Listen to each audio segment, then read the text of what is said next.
Okay, welcome again. I'm Ken Rethmeier, and this is the beginning of a new series. It's chapter 2 of my book, Leading for Value.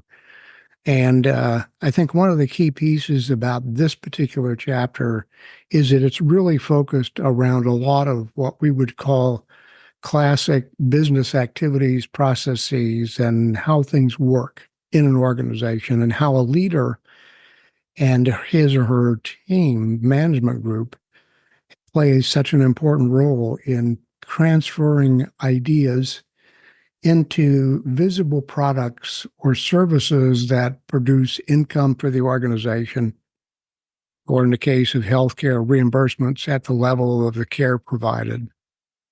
And it really does take a lot of work. But once you get that going and you have it established and you've got an environment where people are willing to step back periodically and say, hey, wait a minute, time out. We don't like what's going on. What are we doing wrong? What can we make a change to? That's very productive. And it's also very, very enlightening for not only your team, but the entire organization, because it's very important for them to feel like they have a role in making that happen. And it starts with a vision. And at the end of this chapter in my book, I have quotes from across the landscape of different kinds of people. And the one you see up over my head here is about a vision. And it's about the genius of leadership as a function articulating a vision of the future that is simple, easily understood, clearly desirable, and energizing. And that was quoted from two wonderful people, Warren Bennis and Bert Nannis. And I think it really hits on what we're going to be doing over this next few episodes in regard to the model that we'll be sharing with you. And so right now, what I'm going to do is share the screen and we'll get started. So yes, episode 15, it's great. In this episode, what I'm going to try to do is spend most of my time highlighting what are the key elements of chapter 2, so you have something to look forward to. We'll talk about the 3 key focal points, and that is when you think about leadership and the roles you're playing in the organization or companies that you're part of, you want your people to feel comfortable in exploring, that is, getting outside their comfort zone, looking around and seeing what's going on, and asking the questions, what are we doing well? What can we do better? And how do we make a change to make that happen? And then to expand. And that really means once you've centered down on something that you're looking at, in the oil industry, it might be turnarounds, because that's a very complex process. It requires maybe 2 or 3, maybe even 400 people to make it work. It's very process oriented. It's focusing on rehabbing refinery equipment and making sure that you're getting everything done well. And so you really want to expand your thinking in that regard to make sure you don't miss something. The same is true with healthcare, where the clinical pathways of a particular diagnostic related group might be something that you want to sort of expand on periodically and take a look at. How can we make improvements to that pathway to make a difference? And then Excel, it's all about adding value. And that value in some cases comes in terms of the revenue that's produced. In some cases, it's the return of patients that like what you're doing for them. And in other organizations or types of companies, it has to do with the sales of products or services. So for leaders, and I've seen this over and over and over again, but this is an opportunity where you really want to get your group, your entire organization, aligned in their thinking and performing at exceptional levels of excellence. Exceptional levels of excellence. Good enough isn't good enough.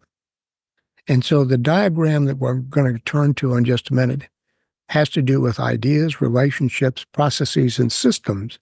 And those are the areas that cut across the entire organization and the tasks that take place when you're operating. That's true for banking, financial services. I saw it big time up in Washington, D.C. when I was consulting with Freddie Mac to buy in all sorts of loans, mixing and matching those loans so that they don't overload them with high risk loans, and then reselling them back out to the market for management. And so in healthcare, it's the same kind of thing, as well as in other parts of organizations like the oil industry. As we get started, I do want you to please feel free to leave me the comments, any examples you have of your concepts that work in your own organization. And if possible, if you're willing to do that, I would like to be able to share that with the groups as we go forward. I'm trying to do my best to draw from all the different industries that I've worked in, and as a consequence, make it a little bit more applicable to your situation. And this is the model. Explore, expand, excel in terms of ideas, relationships, processes, and systems. And I have to tell you, as you see in the note, this was created in collaboration with Charlotte Roberts of Blue Fire Partners, and her expertise and experiences working and developing with organizational platforms for the learning organizations. And that's Peter Senge's work. You've probably seen it. I highly recommend it. There's a field book of the fifth discipline, which was the title of the original book that Peter Senge wrote. And it's all about creating opportunities for sustained superior performance. And the more predictable you can make that to be, the better off, as you know, it is for you and your organization.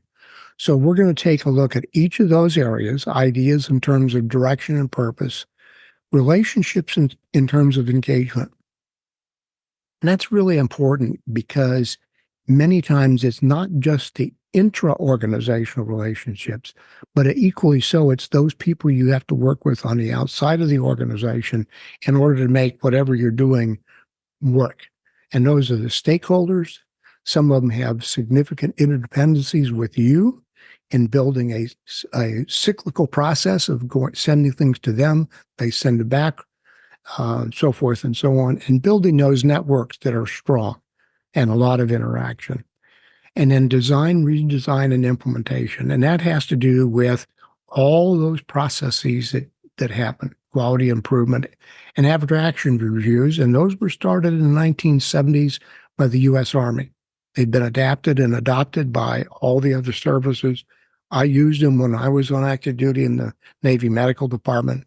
And it's very important to be able to do that, especially in my case, when I was running Navy Medicine's budget execution process. And then creating synergies. What do I mean by that? It means that when you start creating change and introducing new ideas that you're going to move forward in your systems and fundamentally change those systems, you want to make sure that the scenario planning that you do, that is, come up with different potential opportunities to make those changes effectively.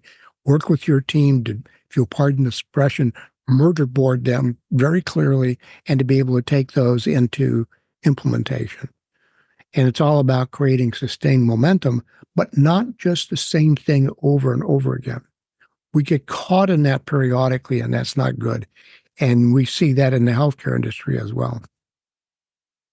So the rationale for the model, again, comes from my experiences working with organizations in terms of both vertical and horizontal thinking. Lateral thinking is the way I describe it here, both in financial services, oil refinery, and maintenance services in particular. And when turnarounds take place, I'll give you an example. One of the key pieces, when they shut down the refinery, they have to do it on a limited period of time. They bring in 200, 300, 400 people to rehab all the equipment. And one of the most important roles is getting the sequencing of the specialty welders in place so that when they finish and they do testing, the marker is always the same. This is what Starcon taught me, and it was a very important rule. And those finished products had to be 99.8% secure. You couldn't do welding if you were less than that. And you needed that for safety of everyone on board. And the same is true in healthcare. That's why the quality improvement programs used to be quality assurance. This was years ago with the Joint Commission. And I remember around 1982, 85, we started transitioning in healthcare to quality improvement, which is more forward looking than in looking in the rearview mirror, if it will. And I think in terms of my own military career, I can't say enough about the fact that you've got to be able to take a look at what you're doing and making sure that what you're doing is working well. And I remember that you'll see the slide where I was commanding officer of the Naval School of Health Sciences in Bethesda, Maryland. We went through that all the time, the after action reviews, particularly after courses were done or other kinds of activities that we were engaged in. So let's get started with the first of the item of the bottle. Ideas has to do with direction and purpose.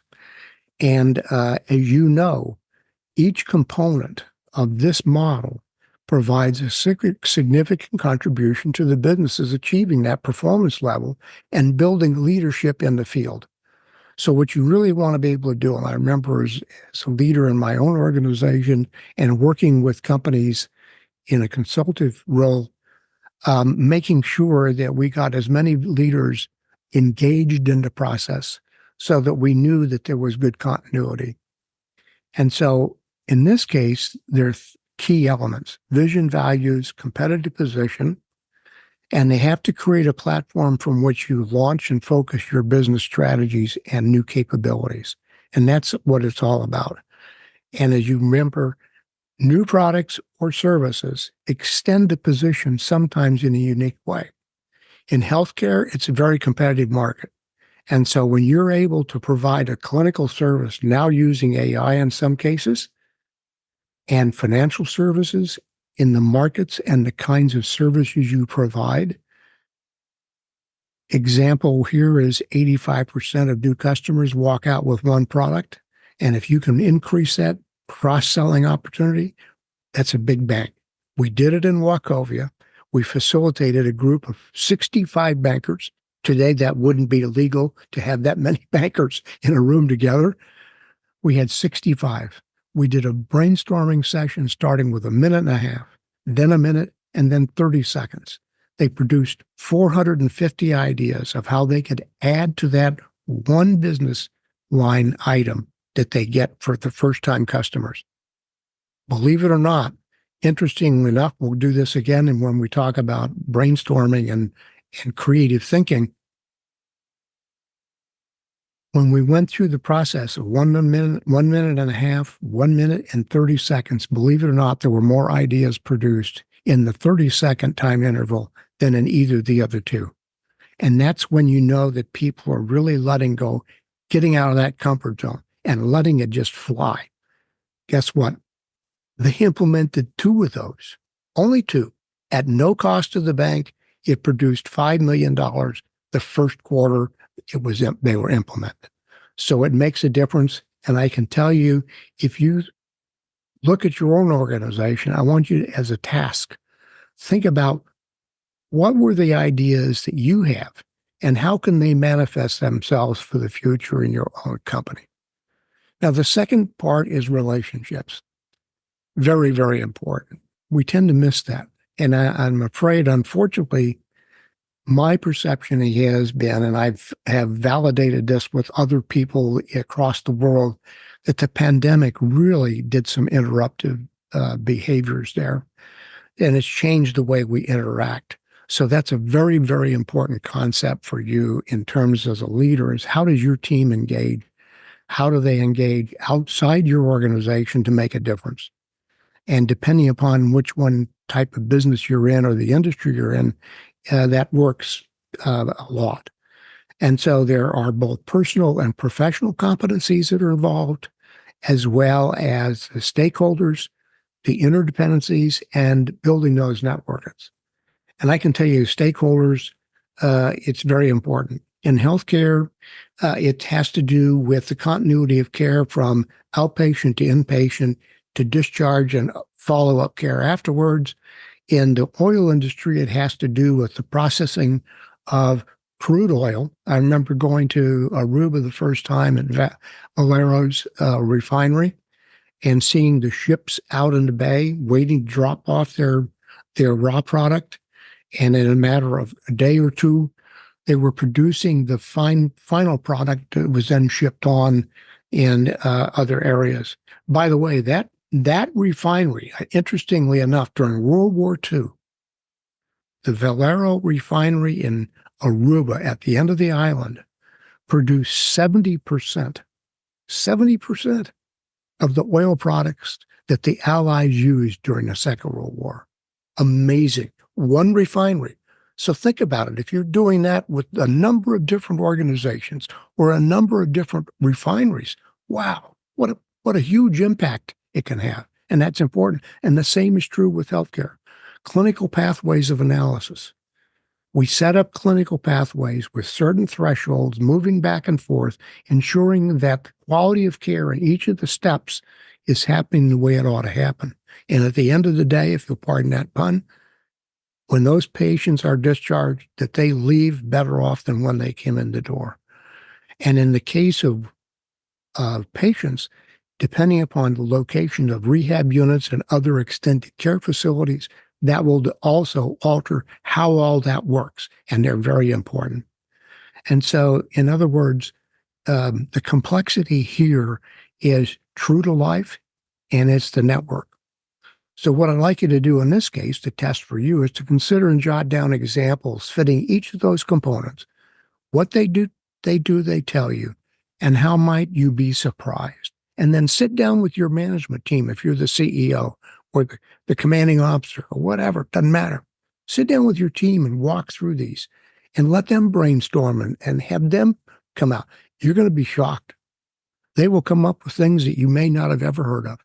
And it's a lot of fun, number one. Number two, it produces excellent outcomes. The budget analyst, I can tell you right now, the budget analyst that worked for me, when I was in charge of the budget execution side, that's from when the president turns in his budget, we got it for Navy medicine, close to $1 billion. Operation and Maintenance Navy was what it was called. Those four ladies that worked with me, I say reported to me, but we really worked together. We had a blast, and they were bright, and I encouraged them to come up with more ideas all the time. In fact, we created a statistical model so we could test and evaluate our hospitals, 35, 22 dental clinics, and 15 other types of medical commands. At the end of each quarter, we could see those that were one or two standard deviations above or below the average of percentages of funds spent. And we were able to predict, believe it or not, and those ladies and I had a ball doing this, we were able to predict sooner than the fiscal officers of those facilities when they might be running out of trouble. In fact, the model worked so well, we didn't own it. Boeing Computer Services was our support, and they put it to work. They created a model and then sold it to other government agencies, and it was a success for them. So don't be surprised. And don't lull yourself into a position where you're not really receptive to that. You really got to be receptive. And I learned more when they put me on the spot than any other time. And as you see there, one of the key things, you've heard this out in the political environment and gets a lot of laughs sometimes, but root cause analysis is very important in the kinds of businesses you're in. What are those critical routes that you really need to take a look at that either could be problems themselves or solving problems? And we're going to be talking about, and I'll give you some items on how to do process mapping along with some other QI tools, quality improvement, and for testing our solutions and conducting after action reviews and to identify the stumbling blocks that we want to come over. And at the end of the day, when you're doing this kind of thinking, it becomes part of the routine. And so you don't have to worry about it as a leader. You look at your team and say, go for it. Just come to me when you need my help. We'll go from there. Now, synergies, systems synergies. It's really important because um, Peter Senge and his colleagues like Rick Ross and Charlotte Roberts and a couple of others, it's a way about how you think and a language for your describing what's going on in the organization. In healthcare, we've got an organization called the Joint Commission on Healthcare Accreditation, and they come up with standards. And when you go through those standards, you're very careful looking at what is the language they're using? How do they apply to my hospital or my medical center or my teaching facility? And how do they apply? And how do we make sure that we're meeting their standards? And that's true for other kinds of organizations, governmental organizations in some cases that set standards. It's a way of watching. For example, in financial services, one of the most critical areas, and we're seeing it today. As a matter of fact, today's Wall Street Journal has an article about a bank, and I'm not going to mention the name, but there are some challenges coming up because of what's happened post-pandemic and the current crisis we have in the financial services or the money markets and the environment that we're in our economic systems, where banks are suffering because people don't have the funds that they used to have to put into their systems, and that sort of cuts the banks short. So what you really want to be able to do is introduce in your organization the fact that we're going to be open all the time to stepping back and saying, do we need to make any systemic changes? Systematic, but systemic changes in order to move forward. And so in the case of this, what I'm going to be advocating for you is productive dialogues, scenario planning, jump-starting momentum, and that sustained attention to building superior performance. So it's like a process that you have stopgaps, periodically stage gating, where you're asking the question, what are we doing? Are we doing it right so far? If yes, then we can go on to the next stage. If we're not, do we need to make some changes before we go to the next stage? And we introduced stage gating to a number of different organizations that I consulted with. And first, yeah, it was a little bit tough to sort of get your mind around it. But once you do, you'll find it works. And it'll save you some money, it'll save you some time, so forth and so on. So what I'm going to be advocating is trying to establish continuous learning in your own organization from the initiatives that you're implementing and how you can drive attention to integrating key stakeholders and systems through significant synergies. So that's sort of the ideas, relationships, and processes. Now we're going to turn our attention to what do we mean by explore, expand, and excel. Explore.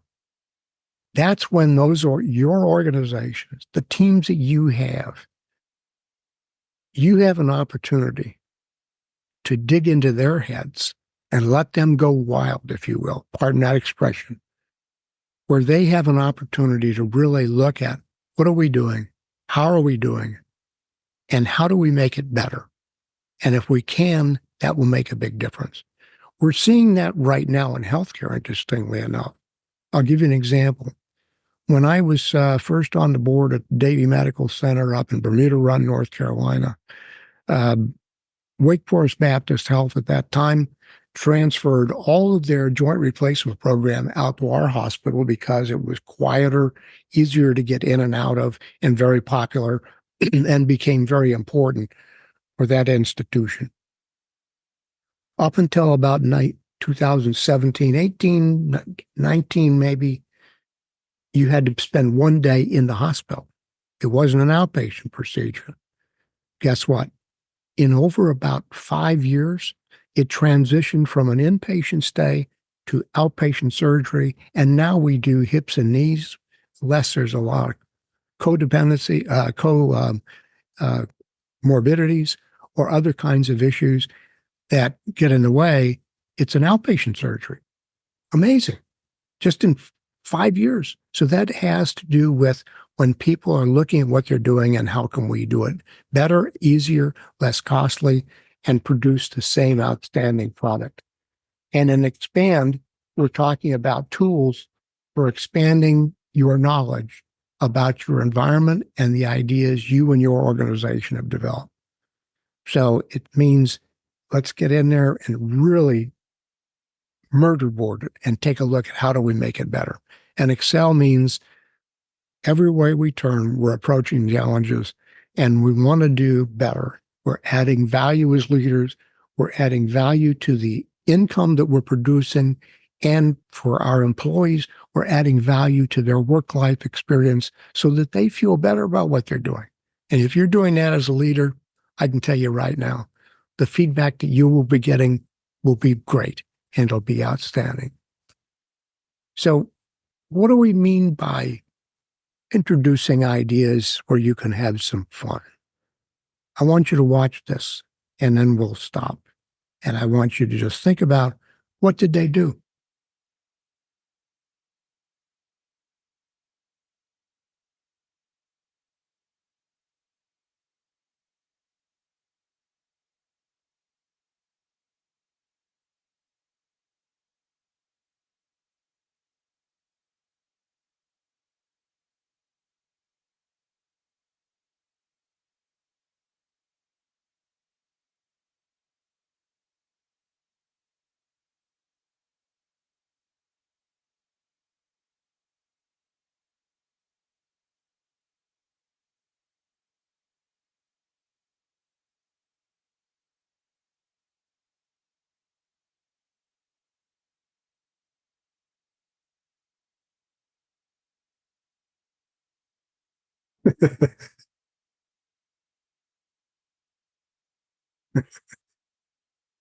Think about it. What are you seeing?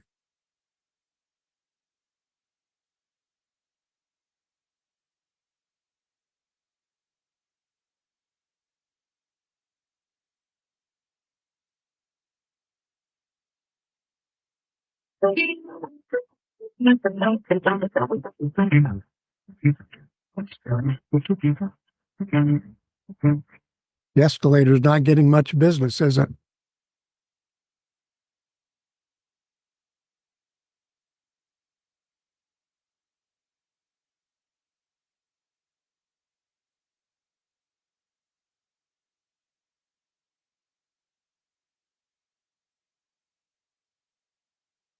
What did it tell you? I know what it tells me. When you open up opportunities that people don't expect, especially in this case, it was fun. It opens up opportunities to do things and change behavior in a way that you never thought you could. So the podcast that I'm doing for you, I hope will offer you as leaders to see what could be done and to open your own eyes and your own thinking and the people you work with and test them, push them, make them feel uncomfortable periodically. I guarantee you it'll work. I did it when I was on active duty. I did it as a working in employees with the organizations I worked in and my consulting practice. That was one of the main things I thought I needed to do. New ways of thinking and new ways of building platforms for better performance. I've used all the tools, by the way, and some of them I created myself, and I guarantee you they work. So what I'm telling you is make them work for you. Take a look at what we'll be doing over the next few times, and then what you're going to find out is, guess what? We're almost done. Thank you for your attention. I hope it's been helpful. I enjoy these things. I hope you see some things that you can learn. And over the next couple of weeks, maybe 3 weeks, as I work through chapter 2, I will try to emphasize the application of these tools. And once again, every time there's an opportunity to do so, I will have a handout available online in a PDF form. Click on it, download it, use it, and be sure, if you can, and you're okay with it, provide me some feedback. Tell me what you think. Do you see these kinds of things kind of being able to work in your organization? I know they have. I know they will. Good luck, and I'll see you next time when we get together.